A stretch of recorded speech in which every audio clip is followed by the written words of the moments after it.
जो सत्संग करता है, नाम जप करता है, उसमें ये स्थिति आ ही जाती है। क्योंकि सत्संग करने वाला सावधान हो जाता है, पापाचरण नहीं करता। नाम जप करने से प्रेम का प्रादुर्भाव होता है। सत्संग और नाम जप ये बहुत बड़ी चीज है, अगर पकड़ पाओ तो। मन तो चंचल सबनते, या को कौन उपाय, साधन को हरि भजन है नाम जप, और कै सत्संग सहाय। ये दो बातें बड़ी जोर की हैं। धन्य है उसका जीवन जो ये दो बातों में प्रधान है। रोज सत्संग सुनता, खूब नाम जप करता है, से सब समझ जाएगा। इन दो पर दृष्टि दे दे। श्रीपाद कह रहे, प्रगायन नटन उद्धसन वा लुठन वा, प्रदायन रुदन संपतन मूर्छितो वा, कदा वा महाप्रेम माध्वी मदांध, चरिष्यामि वृंदावने लोक बाह्या। कब ऐसा होगा मेरे जीवन में कि मैं इतना नाम जप करूं कि प्रेम की उन्मत्तता आ जाए। कैसी प्रगायन, लोक लज्जा छोड़कर उच्च स्वर से पुकारो, राधा राधा राधा। ये जब उच्च स्वर से संत जन गायन करते हैं नाम कीर्तन, तो जैसे समुद्र में ज्वार भाटा आता है, ऐसे हृदय में आनंद का ज्वार भाटा आता है। नाम कीर्तन सुनने मात्र से राधा राधा राधा। प्रगायन, प्रभु की लीलाओं का गायन, प्रभु के नाम का गायन। हे प्रिया, जो ऐसा मेरा जीवन कब बनेगा कि मैं आपका नाम जोर जोर से गाऊं। जैसे रास्ते में आते जो जन राधा राधा राधा राधा राधा, कदम रुक जाते हैं, ऐसा लगता है उनके चरण छू ले। क्या मुझे किंचन के पास है जो मैं दे दूं, क्योंकि राधा नाम सुनाने के बदले में कुछ नहीं है। जो राधा नाम सुना रहा है उसके लिए तन, ये मन, ये प्राण क्या है। स्वामिनी के नाम में तो हरि बिक जाते हैं, ये क्या है, तो नाशवान है। प्रगायन, उच्च स्वर से नाम कीर्तन। नटन, नाम कीर्तन करते हुए नाचना। बहुत इसमें सावधानी रखनी है कि दिखावे के लिए ना करे, अंदर की जैसी भावना वैसे करे। इसमें दिखावे के लिए ना करे कि हम प्रेम का ऐसा बाह्य प्रदर्शन कर रहे हैं, तो वो फिर ठीक नहीं है। अगर बाह्य प्रदर्शन है तो नाचत अति ही रसाल, सेवक जी महाराज कहें, बड़ा रस में दिखा रहे हैं ऐसे नाच। जल बींधे जंजाल, मानो कोई जाल में बंध गया अपने को छुटा रहा है, ऐसा नहीं। नाचत अति ही रसाल, ताल न शोभित प्रीति बिनु, जन बींधे जंजाल, श्री हरिवंश कृपा बिना। बहुत रसमय नृत्य दिखाए रहे, लेकिन अंदर से प्रियाजू को दिखाने का भाव नहीं, तो कोई महत्व नहीं। यहां प्रभु के लिए है। प्रगायन, नटन, अपने स्वामी के सामने नृत्य कर। बहुत बड़ी इससे प्रेम लक्षणा भक्ति का भाव जागृत होता है। बहुत बड़ी बात है ये, प्रभु के सामने नृत्य करना, पर केवल प्रभु को लक्ष्य करके। यह शर्त है, अगर अंदर आपका यह है कि किसी के भी दिखाने का भाव है, तो वो भक्ति के अंतर्गत नहीं आएगा। आचार्यों ने मना किया है, दिखावा नहीं, अपने आराध्य देव के लिए। प्रगायन, नटन, नोद्धसन, महाप्रेम रस में अपने आराध्य देव को प्रसन्न देख करके खूब आनंदित हो रहा है, हंस रहा है। लुठन, इतना आनंद बढ़ा कि वो वृंदावन की रज में या भूमि पे लौट रहा है, आनंद में लौट रहा है। प्रदायन, वो बड़े उच्च स्वर से एकदम चीख के, ऐसा देखा आपने, बहुत उच्च कोटि के महापुरुष गंगा किनारे कभी कभी चीख पड़ते थे। नीलमणि, बड़ी जोर से गूंजता गंगा जी के किनारे, नीलमणि नीलमणि, प्रभु के लिए ऐसे पुकारते। जैसे कुछ समय पहले यमुना जी के पल्ली पार दिगंबर रहते थे संत एक झोपड़ी में, वो चीख के बोलते थे, राजकुमारी राजकुमार, राजकुमारी राजकुमार, ऐसे मतलब प्यारी जी और प्यारे जी को राजकुमारी राजकुमार, श्यामा श्याम को बोलते थे। ऐसे वृंदावन की तरफ देखते और ऐसे बोलते, राजकुमारी राजकुमार। दिगंबर रहते थे, बोले बड़े उच्च स्वर से। फिर रुदन, एकदम भाव बदला, आनंद समा नहीं रहा तो रोना शुरू कर दिया। आनंद श्रु या फिर विरह श्रु, रोना शुरू कर दिया। प्रदायन, रुदन, फिर आंखें संपतन मूर्छितो वा, ऐसी विकलता बढ़ी कि मूर्छा को प्राप्त हो गया। कदावा, क्या ये लक्षण प्रेम के कभी हमारे अंदर प्रकट होंगे? प्रगायन, नटन, नुद्धसन वा, लुटन वा, प्रदायन, रुदन, संपतन मूर्छितो वा। ये ऐसे महापुरुष लोक के लोक को तारने के सामर्थ्य रखते हैं। मम भक्ति युक्तो भुवनम पुनातु, जिनकी आंखों में अश्रु है, शरीर में रोमांच है, गदगद कंठ है, ध्यान में प्रिया प्रीतम है, ऐसे महापुरुष सा तरति सा लोकांतारियति। श्रीपाद कह रहे, क्या कभी ऐसा मेरे जीवन में होगा कि मैं हाय हाय करके पुकारता हुआ आपको, हा प्रभु, हा प्रियाजू, और वृंदावन की भूमि में लुंठन करूं और अशुभ प्रवाह करता हुआ बार बार आपसे याचना करूं कि आप हमें दर्शन दें, आप हमसे मिले। ऐसे कब होगा? ये तभी होगा जब निरंतर नाम जप हो। और जो सावधानियां पहले श्लोक में वर्णन की गई, न लोकम न धर्मम न गेहम न देहम न निंदाम न स्तुतिम नापि सौख्यम न दुखम विजानान किमप्युन्मदः प्रेम माध्वा, तब ये प्रेम माधुरी जागृत होती है। प्रगायन नटन नुद्धसन वा लुठन वा प्रदायन रुदन संपतन मूर्छितो वा। इसके लिए बहुत धैर्यवान उपासक चाहिए। श्री हरिराम व्यास जी कह रहे हैं, अनन्य व्रत खाणे की सी धार, जैसे कोई तलवार की धार पर चलने के लिए कहा जाए तो कट ही जाएगा पैर, ऐसा है ये प्रेम मार्ग, तलवार की धार की तरह। हर समय हृदय में एक विशेष आनंद की पीड़ा और बाहर विशेष आकर्षण माया का फेंक दिया जाता है।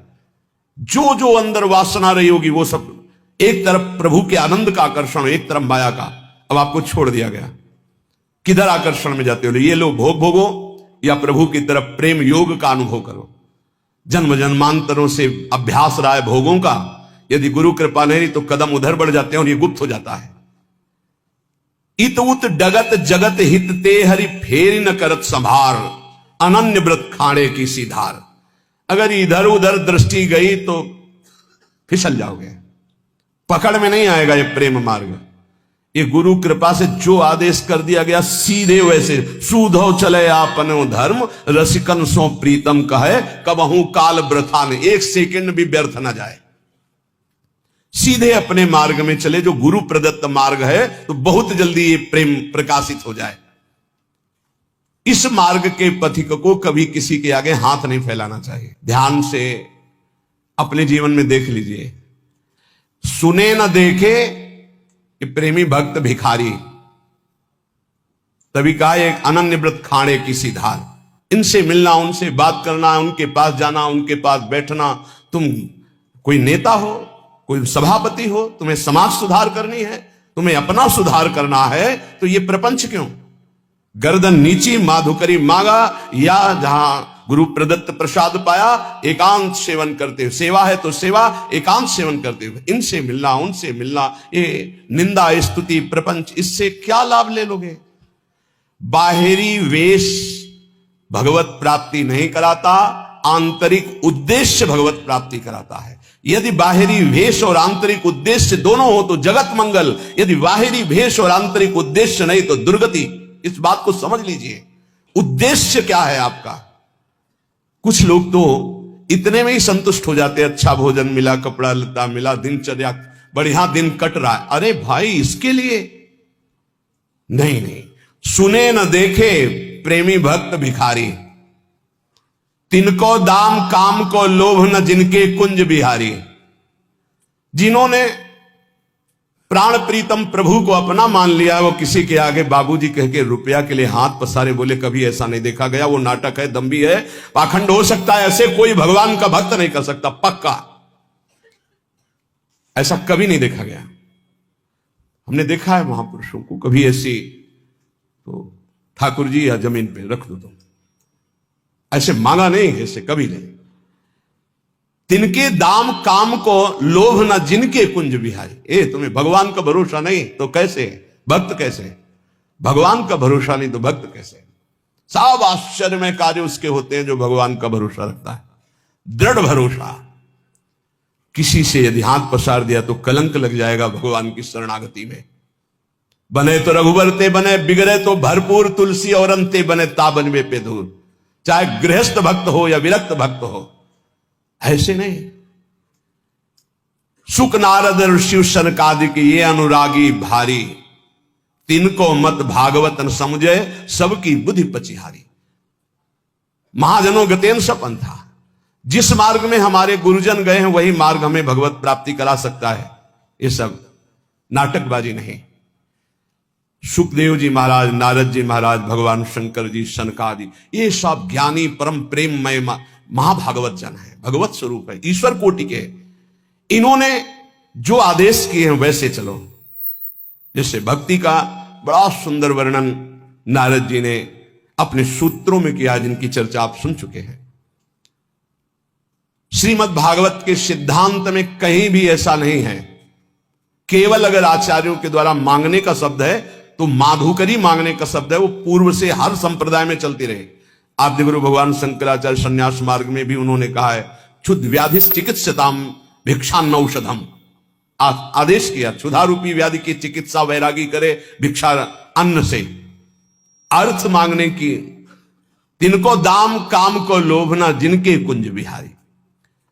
इस मार्ग में चलने वाले के लिए रसना इंद्री दो बैरिन जिनकी अनियारी, इस मार्ग के उपासक को काट के गिरा देती हैं दो इंद्रियां, एक जनेन्द्री और एक रसेंद्री, काट के गिरा देती, अनियारी अनियारी, इनकी बहुत तीखी धार काट के गिरा देती, परमार्थ में चलने नहीं देती।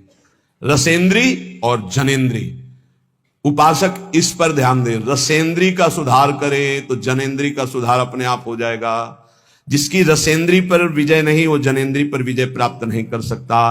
रसना इंद्री दो बैरिन जिनकी अनियारी, करी आहार बिहार परस्पर बैर करत व्यभिचारी, सुने न देखे प्रेमी भक्त भिखारी।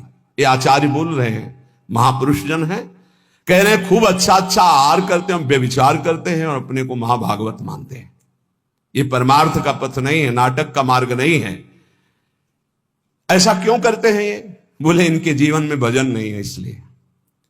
वेश बनाने मात्र से भगवान की प्रियता नहीं होती, भजन करने से भगवान की प्रियता होती। भगवान की प्रियता होने पर ही विषय विषवत लगते हैं, अन्यथा नहीं।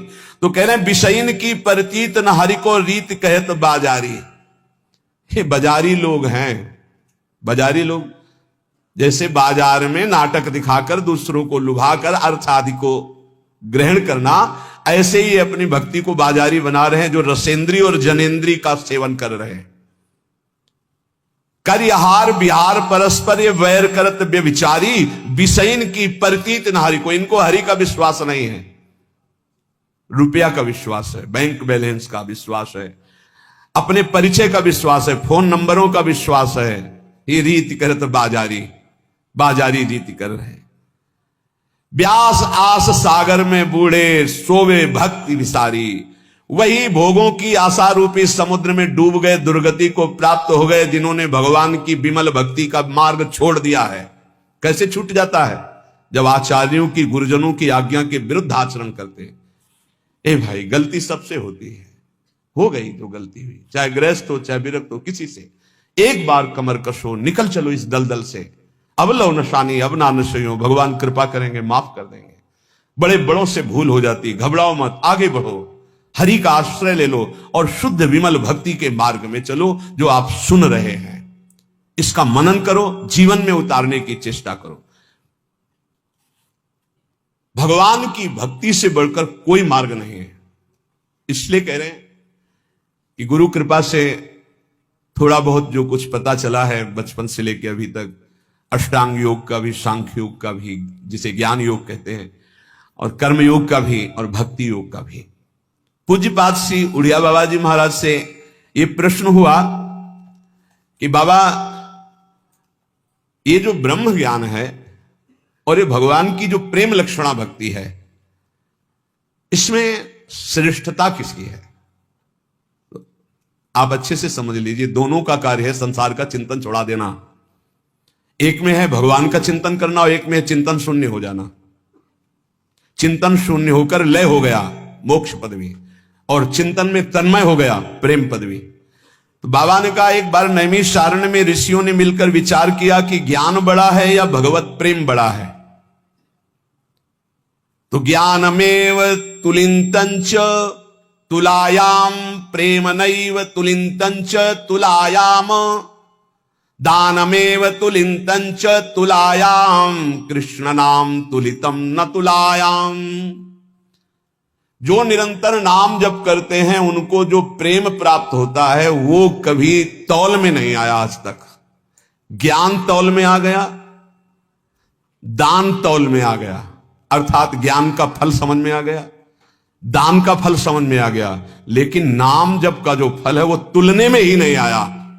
इसलिए सबसे श्रेष्ठ ब्रह्म ऋषियों ने ही निश्चय किया नैमिषारण्य में 88,000 ऋषियों की सभा में कि जो निरंतर नाम जप करते हुए भगवान के प्रेम में मगन है उनसे बढ़कर कोई नहीं है। प्रेमी को ब्रह्मबोध तो स्वयं हो जाता है, उसको अलग से ज्ञान प्राप्त करने की जरूरत नहीं होती। विधि निषेध श्रुति वेद की मेड़ देत सब मेट, नारायण जाके हिये लागत प्रेम चपेट, नेम धर्म धीरज समुझी सोच विचार अनेक, नारायण प्रेमी निकट इनमें रहे नएक। जिनको प्रभु के चरणारविंद की प्रेम लक्षणा भक्ति में प्रवेश मिल गया वो वेद से ऊपर उठ गया, वो वेद प्रतिपादित विधि निषेध के ऊपर हैं। विधि निषेध नहीं दास अनन्य उत्कट व्रतधारी, नेम धर्म धीरज समुझ सोच विचार सब के ऊपर प्रेम हावी हो जाता है। प्रेम ही प्रेम। तो सबसे बड़े वही हैं जिन्होंने अपने चित्त को भगवान में समर्पित करके प्रेम में डूब गए। श्री सुखदेव जी परम ब्रह्मज्ञानी महापुरुष परमहंस, लेकिन जब श्री कृष्ण रूप माधुरी सुनी तो फिर प्रेम का ऐसा आवेश जागृत हुआ। 18,000 श्लोक कंठस्थ करके हर समय गुनगुनाते रहते हैं। सत्य श्री कृष्ण चरणाम भोजम सत्य में विजानताम। जो ये जान गया कि श्री कृष्ण चरणों की आराधना में परम सत्य प्रेम का कैसा जागरण होता है, वो फिर इधर उधर और मति न लगा के निरंतर नाम जप करते हुए प्रभु की प्रेम लक्षणा भक्ति प्राप्त करने की याचना करता है। प्रेम प्राप्ति जीवन का परम लक्ष्य, परम लाभ, इससे बढ़कर कोई लाभ नहीं। इसलिए जो विषयी होते हैं, अश्रद्धालु होते हैं, अभक्त होते हैं, वो परिचय ही नहीं जानते कि भगवत प्रेम किसे कहते हैं। जैसे कुछ जो अभी पूर्ण ज्ञान को प्राप्त नहीं हुए हैं उनको लगता है ये भक्ति ज्ञान प्राप्ति का साधन है, इसमें अविद्या है भेद का, मैं सेवक और स्वामी। उनको लगता है कि अभेद ज्ञान इनको है नहीं। पर कितने अभेद ज्ञान को प्राप्त हुए महापुरुषों के चित्त पे बलात् भगवान के रूप का ऐसा प्रभाव पड़ा है कि वो अपने आप के ज्ञान सिद्धि को भी कहते हैं कि मैं स्वराज सिंहासन सिद्ध बोध संपन्न महापुरुष हूं। फिर भी श्री कृष्ण की रूप माधुरी ने बलात् मुझको दास बना लिया, इसलिए कृष्णात् परम तत्व किमपि महम न जाने। श्री कृष्ण से भी कोई परम तत्व बढ़कर है मैं नहीं जानता। प्रेम। उद्धव जी को कुछ ऐसा ही था कि गोपीजनों के पास जाऊंगा, ज्ञान का उपदेश करूंगा और वो समझ जाएंगे कि श्री कृष्ण का भक्त कितना ज्ञानी होता है। जब यहां आए तो धूल धूसरित हो गए। वृंदावन की रज ने ही उनको वैसा अनुभव करा दिया कि वो अपने ज्ञान को लघु मानने लगे और प्रेम पिपासा इतनी जागृत हुई कि गोपियों की चरण धूल उड़कर हम पर पड़े, इसलिए हमें यहां कोई तृण घास, कोई गुलमलता औषधि बना दी जाए ब्रज की। प्रेम के आगे कुछ। आप प्रेम देश में बैठे हैं, वृंदावन प्रेम देश है। ये जो कुतार्किक होते हैं इनको कभी भी प्रेम की प्राप्ति नहीं होती। तर्क वितर्क, ऐसा क्यों, ऐसा क्यों, ऐसा क्यों। जो एकमात्र सरल भाव से किसी महापुरुष का आश्रय ले लिया और अपने मनुष्य जीवन को सार्थक करने के लिए जो उन्होंने उपदेश किया चल दिया, वो उन्नति पर उन्नति करता हुआ प्रेम को प्राप्त हो जाता है। सीधा साधा मार्ग है ये। श्री प्रियालाल में जो प्रेम मार्ग में चलने का है वो ज्यादा तर्क वितर्क का नहीं, अपने जीवन को किसी महापुरुष के हाथ में दे दिया। अब आप आज्ञा कीजिए हम कैसे चले। वो आज्ञा किए, चल दिए, वो पहुंच गए। ज्यादा तर्क वितर्क की जरूरत नहीं पड़ी। प्रेम इतना समर्थ है कि काम क्रोध लोभ मोह ईर्ष्या मत्सर इन सब का नाश कर देता है प्रकट होते ही। तो इस मार्ग के उपासक को ज्यादा लड़ना नहीं पड़ता। जहां प्रीति का उदय हुआ, हृदय द्रवित हुआ, सब ये विकार नष्ट हो जाते हैं। अनिर्वचनीय प्रेम का प्रभाव जब उपासक के अंदर आता है तो मन वाणी सब प्रेममय हो जाते हैं। मन प्रेममय, वाणी प्रेममय। किसी शास्त्र का प्रवेश नहीं उस प्रेमी के हृदय में, इतनी ऊंचाई होती है प्रेमी की।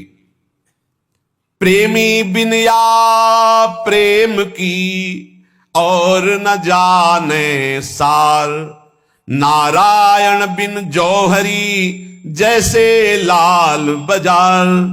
नारायण स्वामी कह रहे बिना उस कोटि के प्रेमी की पहचान ही नहीं हो सकती, जैसे बिना जौहरी के हीरा लाल जवाहरात की पहचान नहीं हो सकती। पूरी बाजार में घूम आओ, असली कीमत नहीं बता पाएगा कोई, चाहे वाणिज्य व्यापार वाला हो, सब्जी वाला हो या स्वर्णकार ही क्यों ना हो। जौहरी जानता है हीरा की, जवाहरात की, लाल की कीमत। ऐसे ही प्रेमी की कीमत केवल प्रेमी जानता है या तो श्री भगवान जानते हैं।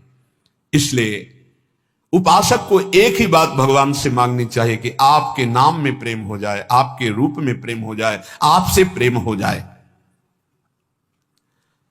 सच्चे प्रेमी की बड़ी अद्भुत स्थिति होती है। जिस समय वो प्रेम में भर करके नाम उच्चारण करता है तो वो नाम जहां जहां जिसके कान में पड़ता है उसका परम मंगल कर देता है।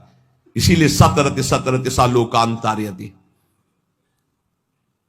भगवत विग्रह दर्शन, भगवत चिंतन, भगवत गुणानुवाद और प्रधान साधन भगवत भक्तों का संग अर्थात सत्संग, ये निश्चित भगवत प्रेम प्रकट कर देते हैं। भगवत विग्रह दर्शन, कभी भगवान के विग्रह में ऐसी भावना न करे तो पत्थर के। खंबे में भावना की तो नरसिंह भगवान प्रकट हो गए। छोटे छोटे शिलों में भावना की शिल्पिल्ले बाई ने तो श्री कृष्ण चंद्र जी प्रकट हो गए। ये तो साक्षात प्रभु अर्चा विग्रह के रूप में विराजमान, बिल्कुल तन्मयता पूर्वक दर्शन करते हैं कि मेरे प्रभु हैं सामने। भगवत विग्रह के दर्शन, भगवत चिंतन, नाम जप, भगवत लीलाओं का गायन श्रवण और प्रधान साधन भगवत प्रेमी भक्तों का संग, ये निश्चित भगवत प्रेम प्रदान कर देता है। अगर विद्या का घमंड है कि मैं बहुत विद्वान हूं, धन का बल है कि मैं बहुत धनवान हूं, रूप का है कि मैं बड़ा रूपवान हूं, कुल का है कि मैं ऊंचे कुल का हूं, तो प्रेम प्रकाशित नहीं होगा। इन अभिमानों को संत संग के द्वारा छीण कर देना चाहिए। जाति का मद, कुल का मद, विद्या का मद, रूप का मद, ये ना ज्ञान होने देता ना प्रेम होने देता है। बिल्कुल बिल्कुल। ये हम बहुत अंदर की बात आपको बता रहे हैं। बहुत बड़े बड़ों में ये बैठा रहता है, बहुत बड़े बड़ों में, और बहुत बड़ा अपराध बन जाता है। राजसूय यज्ञ में यज्ञ की पूर्णता स्वपच वाल्मीकि से जगत गुरु भगवान श्री कृष्ण ने करवाई।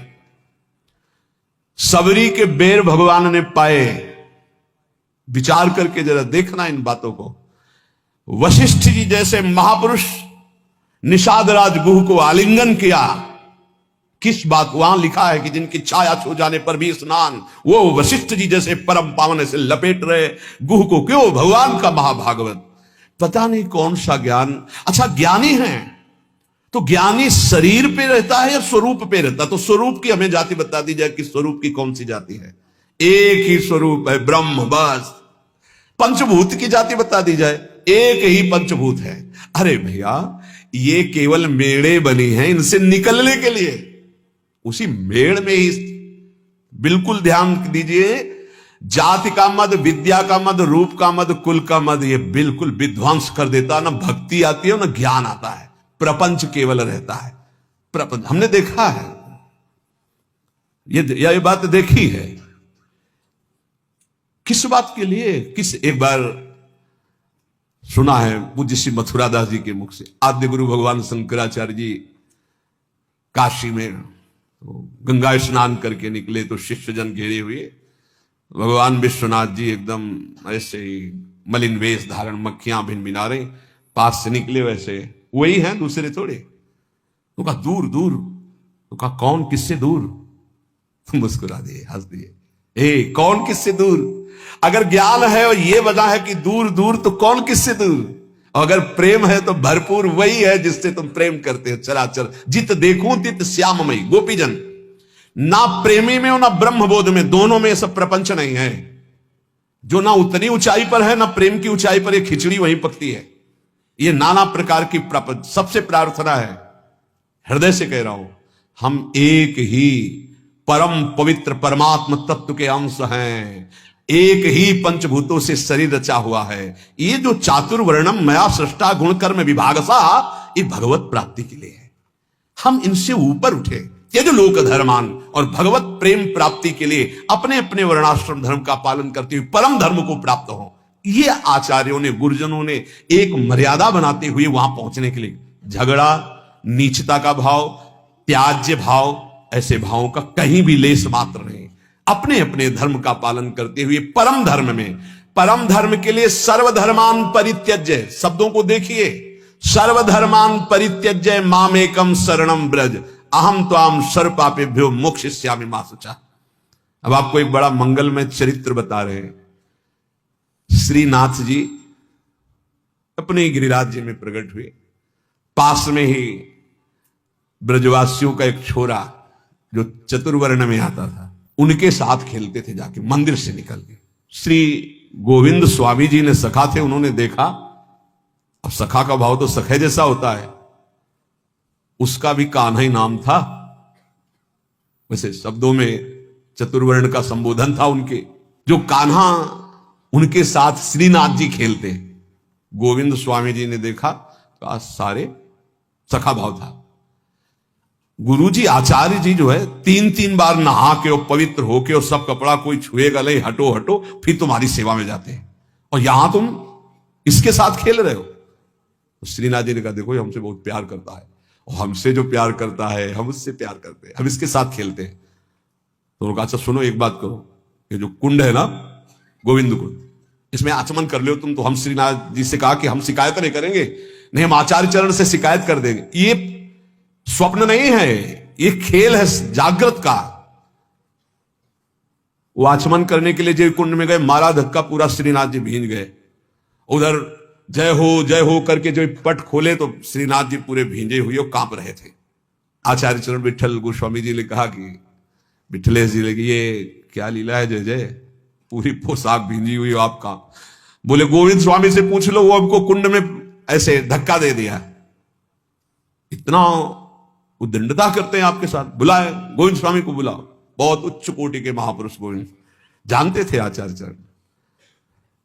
आए गोस्वामी विठल प्रणाम किया विठल नाथ जी को, जय जय, बड़ी उद्दंडता करते हो तुमने श्रीनाथ जी को कुंड में ढकेला। हाँ ढकेला, क्यों, किसके साथ खेल रहा था, बोलो। श्रीनाथ जी से कहा बोलो ना किसके साथ खेल रहे थे। तो श्रीनाथ जी चुप, बोले जय जय ये अमुक वर्ण के लड़के के साथ खेल रहा था। उनका जय जय, तो उनका देखो आप रोकना मत, जो हमसे प्रेम करते हैं हम उनको अपना मानते हैं, जो हमारे हैं उनमें ये सब। तो ये अच्छे से आप समझ लीजिए, हमारे प्रभु केवल अपनापन देखते हैं, अपनापन। ये सब मायाकृत रचना है, ये सत्य नहीं है। सत्य है हम भगवान के हैं, ये बात सत्य है, हम भगवान के अंश हैं, ये सत्य है। ये सत्य नहीं है शरीर जहां पैदा हुआ है, जहां बढ़ा है, जहां पला है, वो इसी भूमि में गाड़ दिया जाएगा, इसी में राख बन जाएगा, ये सत्य नहीं है। हमारा जो स्वरूप है वो अविनाशी, परम पवित्र, त्रिकाल में कभी अपवित्र होने वाला नहीं, वो सच्चिदानंद में परम सत्य है।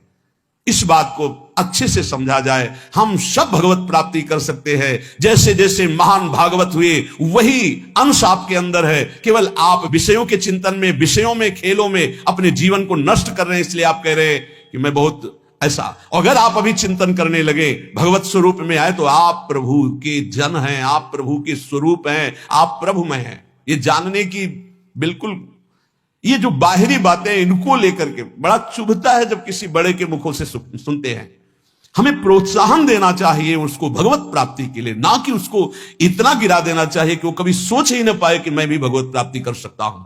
हमारा इतिहास भरा हुआ है कि कोई भी कहीं से भी भगवान का भजन करे तो वो भगवत स्वरूप को प्राप्त हुआ है, वो महान ऋषि बन गया है। इसलिए सबसे प्रार्थना है, पूज्य पादुड़िया बाबा जी कह रहे कि जैसे विद्वता का बल, जाति का बल, धन का बल, रूप का, ये सब भगवत भक्ति उदय नहीं होने देते। इसीलिए हमें लगता है कि भगवान की बड़ी कृपा है उनके ऊपर, जिनके पास कोई उपाधि नहीं है। ये उपाधि बड़ी उपद्रव पैदा कर देती है, पदवियां बड़ी उपद्रव पैदा कर देते हैं। यदि समर्थ ना हुआ तो गुरु प्रतापी ही इस पदवियों को सह सकता नहीं। दक्ष ने देखो ना, प्रजापति बन गए तो भगवान शंकर को कैसे कटु वचन बोल रहे थे। तो जिसे ब्रह्मा, बड़े बड़े महर्षि वशिष्ठ, वाल्मीकि आदि ध्यान धरते थे, हमारे ब्रज के ग्वाल बाल उसके साथ कैसे खेलते थे, ये बात देख करके इनको सबको आश्चर्य हुआ है। ब्रह्मा जी को तो इतना आश्चर्य हुआ कि उन्होंने अपनी माया का प्रभाव दिखाना चाहा, सखाओं को गायब कर दिया, बछड़ों को भी गायब। ऐसा कभी भोग लगाते हुए सुना है? ऐसे सब सखा बैठे मंडलाकार। वो आश्चर्य है, मंडलाकार में सबके सामने गोविंद का मुख है, किसी के सामने पीठ नहीं है, और पहले कोई गोविंद को नहीं पवाता। ये ब्रज की रीति है, पता नहीं कैसा लगे, इसलिए सब पहले अपने मुख में लेते। हाँ, ये छाछ मीठी है, मुंह में आ गई, अब हम पा नहीं सकते क्योंकि मीठी है।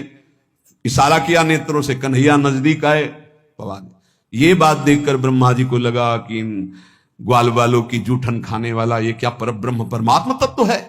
देखिए इनकी वैभव संपन्न कोई लीला, तब हमारा विश्वास पुष्ट हो। बड़े बड़े भगवान की प्रेम लीला को समझ पाना बड़ा कठिन है। अगर सखा रूठ जाता है तो भगवान हाथ जोड़ के मनाते हैं, नहीं खेल से मुझे मत निकालो। ऐसे जिसे ब्रह्मा वशिष्ठ वाल्मीकि ध्यान में एकाग्रता पूर्वक आराधना करते हैं, ग्वाल बाल उनकी सवारी लेते हैं। बकरियां ठाकुर जी घोड़ा बनकर चलते हैं, ऊपर से सखा बैठते हैं। ये प्रेम सर्वोपरि, जिसमें भगवान अधीन हो जाते हैं। प्रेमी चाहे प्राण निकल जाए, कभी भगवान से भी कुछ नहीं मांगते, तो फिर बाहरी से क्या चाह करेंगे। ये भोगों की मांग करने वाले कभी भगवान से प्रेम की चाह नहीं कर सकते, सामर्थ्य नहीं। इसलिए भक्त से, पूज्य बाबा कह रहे, प्रेम मार्ग में यदि आपको जाना है तो किसी तुच्छ विषय की मांग भगवान से मत कर लेना, नहीं उसी में तुम रुक जाओगे, आगे नहीं बढ़ पाओगे। हर समय जब तुम भगवान को समर्पित अपने जीवन को कर दियो तो खुद जिम्मेवारी लेते हैं, तुमको चिंता किस बात की है। शास्त्र और आचार्यों का सिद्धांत ही भगवान की प्राप्ति कराता है, मनमानी आचरण नहीं। जो अपने मनमुखी चाल से चलता, वो कितना भी बढ़िया साधन कर ले, वो भोगों की इच्छा को काट नहीं सकता। ये ध्यान देना, शास्त्र और आचार्यों के सिद्धांत से जो चलता है वही भगवत प्राप्त होता है। कोई मनमानी आचरण करके चाहे जितना अच्छा साधन बना के चले, भोगों की इच्छा को नहीं काट सकता। फिर भगवत प्राप्ति कैसे हो जाएगी, फिर परम शांति कैसे प्राप्त हो जाएगी जब भोगों की इच्छा नहीं काट पाएगा। इसलिए शास्त्र और आचार्य गुरुदेव की आज्ञा पर चलने वाला ही प्रेम को प्राप्त होता है। भगवान में कोई इच्छा स्वयं नहीं है, प्रेमी की इच्छा ही जाकर के भगवान में इच्छा प्रकट करती, खेलने की, भोग आरोगने की। जैसी भक्त इच्छा करता है, भावे मोहि जोई सोई सोई करें प्यारे। प्यारे पूर्ण काम है, उनको कोई भोग की आवश्यकता, किसी क्रीड़ा की आवश्यकता नहीं। सेवक जी महाराज कहते हैं, मांगो मन मनसि दासी अपनी करी, पूर्ण काम सदा हृदयम। आप पूर्ण काम हो हे प्रियालाल, हमारी आवश्यकता नहीं, पर हम ये अपने भाव आपको कि मांगो मन मनसि दासी अपनी कर, आप मुझे अपनी दासी बना लो, अपनी सेवा में रख लो, ये मेरी मांग है, आपको आवश्यकता नहीं है। भगवान में भूख नहीं है, भगवान में इच्छा नहीं है, चाह नहीं है। भक्त की इच्छा, भक्त का भाव, भक्त की इच्छा भगवान में भूख पैदा करता है। ये ऐसी प्रेम की बात। प्रभु रो रहे हैं यशोदा मैया का दुग्ध पान करने, ओ मेरा लाला पालने से उठाती पवा रही। ये भाव, भाव का भूखा वात्सल्य भाव, तो भगवान वैसी लीला कर रहे हैं। जो अपने इष्ट में आसक्त है वही भक्त है। इष्ट के अतिरिक्त जहां कहीं भी आसक्ति है वही दुर्गति का कारण बन जाएगी। एक हिरन के बच्चे में आसक्ति हुई तो अगला जन्म हिरन का। एक एक शब्द बहुत अमूल्य है। यदि आपने केवल प्रभु में आसक्ति कर ली तो आपको अब प्रभु को बुलाना नहीं पड़ेगा, वो आपके सामने ही रहेंगे हर समय। निरंतर प्रभु आपके सानिध्य में रहेंगे। छिन छिन बिहरत संग, छिन छिन निरखत प्रेम भर। यहां पूज्यपाद उड़िया बाबा जी कह रहे, जिनकी कहीं आसक्ति नहीं है प्रभु के सिवा, उनको कभी यह मांगना नहीं पड़ता कि प्रभु आप हमें दर्शन दे दो। हर समय उनके नेत्रों के सामने प्रभु बने रहते हैं। जब तक अपने पास बुद्धि रहती है तब तक ऐसी स्थिति नहीं आती। जब अपनी बुद्धि प्रभु में समर्पित हो जाती है, जब तक अहंकार रहता है तब तक ऐसा नहीं होता। जब अपना अहंकार प्रभु में समर्पित हो जाता है तब ये भगवद अर्पण केवल मुंह की बात नहीं है, बहुत ऊंची स्थिति। अहंकार समर्पित हुआ तो अब देह में रोग हो गया तो शिकायत क्यों? अब तो देह आपने अर्पित कर दी प्रभु को। अपमान हो रहा तो आप दुखी क्यों? निंदा हो रही तो दुखी क्यों? क्योंकि आपने तो अपना जीवन प्रभु को अर्पित कर दिया है। इसलिए वो महान उपासक जो अहंकार और आसक्ति प्रभु के चरणों में समर्पित कर दिए हैं, सौंदर्य, अद्भुत सौंदर्य प्रभु का, अद्भुत आनंद प्रभु का, अद्भुत सुख प्रभु का उनके हृदय में प्रकट होता है, फिर उनको कोई चाह, कोई आवश्यकता, किसी से अपना संबंध, ये चाह ही नहीं रह जाती।